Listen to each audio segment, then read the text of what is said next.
Hello, good morning and welcome to our new blog.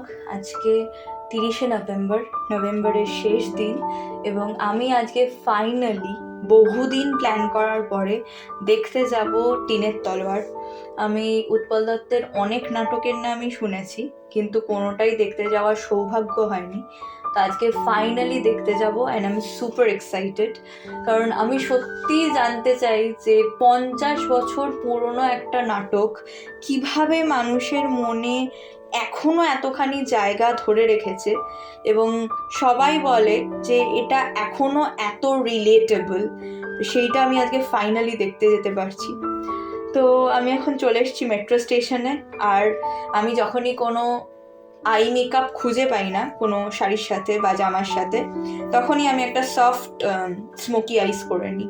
তো তোমরা জানিও যে আমার লুকটা আজকের তোমাদের পছন্দ হয়েছে কিনা।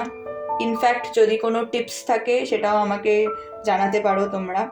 তো যাই হোক, আমি এখন পৌঁছে গেছি, আর দেখো কি অপূর্বভাবে সাজিয়েছে।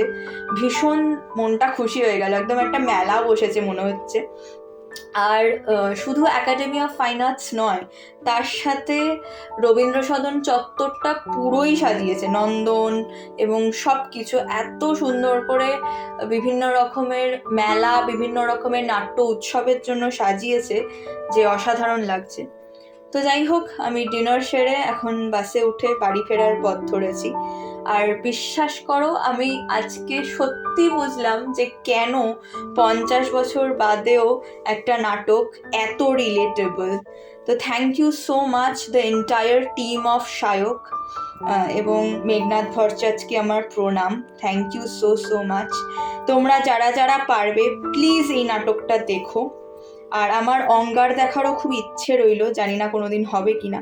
তো যাই হোক, তোমাদের সাথে দেখা হবে আর একটা নতুন ব্লগে। টিল দেন টাটা, সবাই খুব ভালো থেকো, সুস্থ থেকো, সাবধানে থেকো।